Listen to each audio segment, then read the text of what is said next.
দুর্নীতির অভিযোগ এনে পদ্মা সেতুর অর্থায়ন করা থেকে নিজেদেরকে প্রত্যাহার করে নেয়ার সিদ্ধান্ত বিশ্বব্যাংক পুনর্বিবেচনা করবে সরকারের তরফ থেকে এমন আশা প্রকাশ করা হয়েছিল, কিন্তু তাতে সাড়া দেয়নি এই বিশ্বমোড়ল প্রতিষ্ঠানটি। বিশ্বব্যাংকের আভ্যন্তরীণ দুর্বলতার কথা তুলে ধরে বাংলাদেশের ব্যাপারে এ ধরনের আচরণকে বিকৃত সিদ্ধান্ত বলে মন্তব্য করলেন টিআইবির নির্বাহী পরিচালক।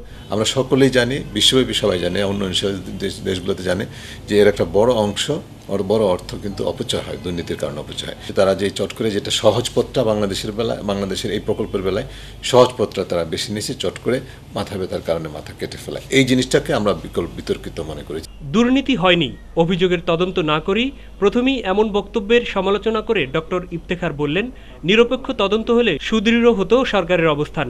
বিশ্বব্যাংকের কিন্তু আমরা একটা শুধুমাত্র ঋণ গ্রহীতা সংস্থা না, আমরা কিন্তু বিশ্বব্যাংকের সদস্য রাষ্ট্র।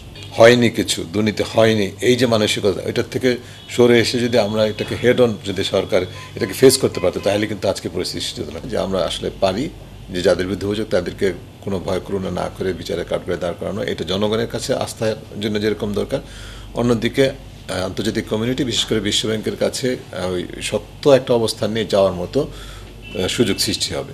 সরকারের জন্য বর্তমান অবস্থাকে অগ্নিপরীক্ষা হিসেবে দেখছেন সুশীল সমাজের এই প্রতিনিধি। ব্যর্থতার জন্য দুপক্ষই সমানভাবে দায়ী বলেও মনে করেন টিআইবির নির্বাহী পরিচালক। বাংলাদেশের জন্য লার্জেস্ট প্রজেক্ট, সে অর্থে এটার তো প্রভাব একটা পড়লই। এটা একটা বলবো যে সরকারের জন্য একটা চাপ, একটা অগ্নিপরীক্ষা, সরকারের জন্য একটা বলবো যে এক ধরনের চুনকালির মতো। দুইটা কর্তৃপক্ষের কাউকেই কিন্তু কেউ এরকম কোনো দায়িত্ব বা অথরিটি দেয় নেই যে কিছু মানুষের দুর্নীতির কারণে দেশবাসীকে উন্নয়নের সুযোগ থেকে বঞ্চিত করা। কারণ দুইটা পক্ষই সমানভাবে দায়ী বলে আমি মনে করি। মাহবুব সৈকত, মাই টিভি, ঢাকা। আমি এই প্রশ্নের উত্তর দেওয়ার আগে একটা লাইন বলে নেই যে